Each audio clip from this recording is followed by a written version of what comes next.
Last video में हमने देखा था कि व्हाट आर द डिव्स, और मैंने आपको बोला था कि हम लोग नेक्स्ट वीडियो में पढ़ेंगे what are classes and IDs.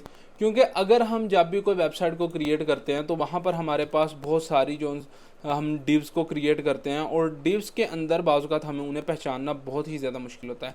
हम लोग डिव्स इसलिए क्रिएट करते हैं ताकि हम अलग अलग सेक्शंस के अंदर आकर सब पर CSS को अप्लाई कर सकें। लेकिन उसके उसके अंदर क्या होता है कि अब अगर हम इसको टैग के नाम के साथ हम लोग इसको फोकस करें तो ये क्या करेगा कि ये सबको इकट्ठा ही अपने पास जो सा है सिलेक्ट कर लेगा और एक CSS सब पर अप्लाई हो जाएगी। ठीक है, तो ये चीज़ है आपको सोचनी चाहिए, इसलिए हम लोग इस डिव टैग के अंदर क्लासेस और आईडीज़ को यूज़ करते हैं। जिस तरह के अगर मैं यहाँ पर एक h2 टैग लिख लेता हूँ, h2 दिस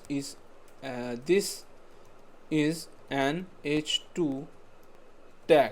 ठीक है, तो this is an h2 tag. तो यहाँ पर आप लोग देख सकते हैं कि यहाँ पर आपके पास एक h2 टैग को हमने क्रिएट कर लिया है, और इतने ज़्यादा अगर मैं h2 टैग यहाँ पर क्रिएट कर लेता हूँ, ठीक है, और मैं यहाँ पर आकर अपनी फाइल को खोल लेता हूँ, ठीक है, तो यहाँ पर आपको सभी h2 टैग्स, अगर मैं यहाँ पर फॉर एग्जांपल आपको समझाने के लिए यहाँ पर मैं स्टाइल टैग डालकर इसके अंदर CSS लिखना शुरू कर देता हूँ और मैं h2 को सिलेक्ट करता हूँ और मैं इसका कलर कर देता हूँ रेड। तो अभी आपके सामने क्या होगा कि अभी आपके सामने सबका कलर रेड हो जाएगा। लेकिन मैं क्या चाहता हूँ कि इसमें से पर्टिकुलर किसी एक ऑब्जेक्ट का या एक जो ये इसके अंदर एलिमेंट है इसका चेंज हो, तो उसके लिए हम क्या करेंगे कि उसके लिए हम लोग इसको एक क्लास दे देते हैं। ठीक है, तो हम लोग क्लास किस तरह देते हैं, हम इसके अंदर आकर एक एट्रीब्यूट पास करते हैं क्लास, और उसके अंदर हम उस क्लास का नाम लिख देते हैं। जिस तरह मैं यहाँ पर लिखना चाहता हूँ ब्लू। ठीक है, तो अभी सभी h2 का कलर तो हमने लिखा है ब्लू। अब हम लोग CSS के अंदर आते हैं और इसको हम लोग टारगेट करते हैं डॉट के साथ, डॉट ब्लू, और मैं चाहता हूं कि जिसको मैंने ब्लू क्लास दी है उसका कलर क्या हो जाए, ब्लू। तो अभी हम लोग वापस आते हैं और यहाँ पर देखते हैं कि बाकी सबको तो रेड मिल रहा है, लेकिन जिसको हमने क्लास ब्लू दी है तो उसको सिर्फ ब्लू मिल रहा है, इसीलिए हम लोग इसको क्लासेस को यूज़ करते हैं। अब आप लोग अगर इसको क्लास को यूज़ कर ले तो क्लास को आप लोग क्या कर सकते हैं, क्लास को आप लोग मल्टीपल टाइम यूज़ कर सकते हैं। ठीक है, क्योंकि जब भी आप जावास्क्रिप्ट के साथ इसको क्लास के थ्रू सेलेक्ट करते हैं तो ये एक एज एन एरे जो सा है सिलेक्ट हो जाता है। अगर आपको इन कॉन्सेप्ट्स का नहीं पता तो फिक्र करने की जरूरत नहीं, क्योंकि इसका आपकी HTML के अंदर कोई ऐसा नहीं पड़ता।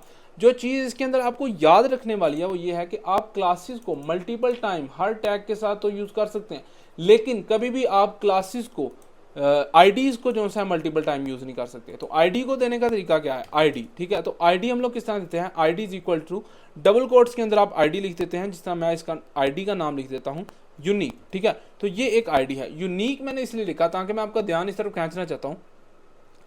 आप लोगों को जिस तरह से पता है कि एक आईडी सिर्फ एक आदमी की हो सकती है, इसी तरह से पूरे HTML के टेम्पलेट के अंदर चाहे वो 10 पेजेस का है, एक आईडी एक एलिमेंट की हो सकती है।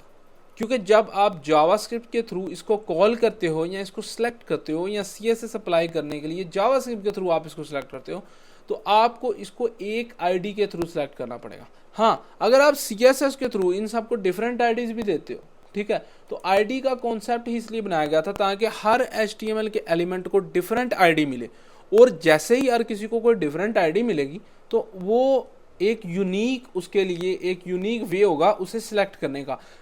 लेट्स सपोज अगर आपने किसी एक पर्टिकुलर के ऊपर CSS अप्लाई करनी है तो आप लोग उसे आईडी के थ्रू सिलेक्ट कर सकते हैं, जबकि आप बाकी सबको सेम क्लासेस देते हैं और सब पर सेम CSS अप्लाई हो जाती है। लेकिन अगर आप चाहते हैं कि इन्हीं सब जिनको मैंने क्लासेस दी है इनके अंदर सब एट्रीब्यूट्स तो हों लेकिन एक एट्रीब्यूट इसको ना मिले, यानी एक स्टाइल इसके ऊपर अप्लाई ना हो, तो आप आईडी के जरिए उसको सिलेक्ट करते हैं।